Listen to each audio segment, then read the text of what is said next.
want to speak about three main factors of a way to prepare yourself for any sort of very, very intense physical activity, the Gibbush being a great example, okay? Number one is very simple, nutrition, okay?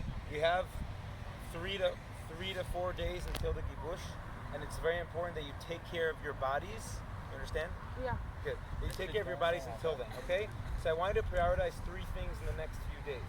Number one, obviously drinking plenty of water, but even more so, when you eat carbohydrates such as pasta, bread, rice, even fruits and vegetables to an extent, potatoes, sweet potatoes, your body's able to store more water within itself. So for every gram of carbohydrate I eat, I can store 4 grams of water. So if I just drink water from today until tomorrow, it's not really going to stay in my body. If I progressively eat more carbohydrates, okay, פחמימות. and I mix it with water, I'm able to store the carbs. Yes. Say it again. You could eat a lot of vegetables. Vegetables aren't that high in carbohydrates, but in general, eating complex carbs, as I said, rice, bread, pasta, potatoes, sweet potatoes, and obviously whole grains and less refined things are ideal. Yes. אני הבנתי ברמת העיקרון, אבל על כל האוכל, מה אמרת? לאכול יותר או לא? אז מה שאמרתי זה לאכול יותר פחמימות עם מלא מים במהלך הימים הקרובים. ביחד זה מצטבר לעזור להכניס כמה שיותר מים לגוף. That's the first thing, okay? The second thing is taking care of your body. Okay, does anyone have questions about nutrition? That's pretty much it. Obviously, eat protein, eat your vegetables, try to eat healthy, but we're speaking about specific sports nutrition, okay? The day or two before, same thing. Eat a higher carbohydrate diet with lots of water. Don't eat anything new or funky the day before. אל תאכל משהו מוזר היום לפני, תאכל משהו רגיל, אבל תאכל יותר, okay? Get your body used to it now, because now's the time to prep. The second thing is taking care of your body. From now, I wouldn't recommend doing any intense training sessions. You can go for a light run, you can do some mobility, you can do some stretching, you can do your light gym session, but don't start trying to break world records in the next few days, okay? It's not the time. You want your body to recover from this session until Thursday.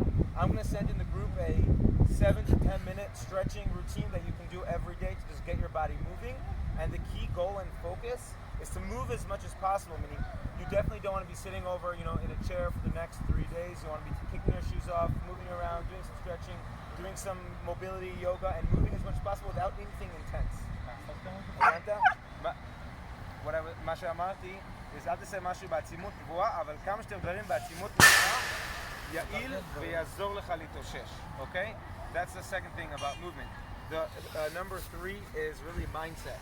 What our Madrich Mendy was saying before about choosing your unit, because when you choose your unit, you know where you want to go. When you're on the Masai and your shins are hurting, you're like, oh, why am I doing this? Because I want to get to Magav, because I want to get to Yassam, because I want to get to Maglan, because I want to get to Duvduvan. When you have your why, you know what you're doing. So everyone take out their notebook, okay?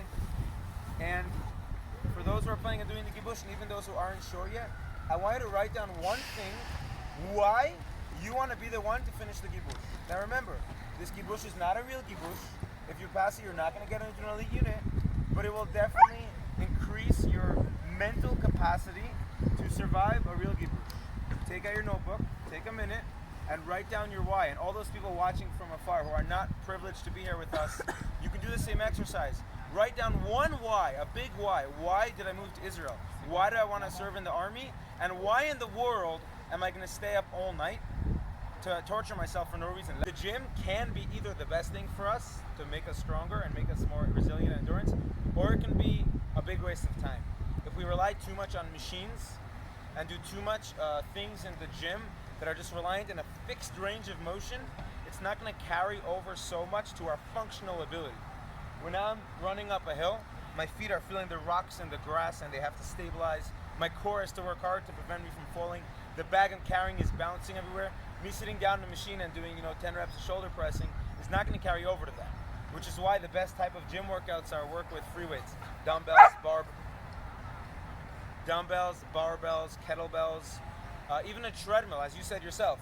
You said before, why does my 10-kilometer on a treadmill not carry over to the ground? Because the ground has rocks, grass, sand, cold, hot, noises, a dog running at your feet. You understand? A treadmill run, while it may build up your heart capacity, it's not building you to be resilient in the wilderness. So when you want to work in your sprints and your endurance, work in the field as much as possible. There is special treadmills called curved treadmills which mimic more running outside. But gym stuff, and usually around once a month, we usually have a imun in my gym that I own, where I teach how to train correctly. Okay, so very important if you are training Don't focus on isolation movements. Isolation movement is a movement that moves one joint at once. Focus on movements that move, I know Charlie's distracting, they move multiple muscles at once, pull-ups, dips, bench press, squats, deadlifts,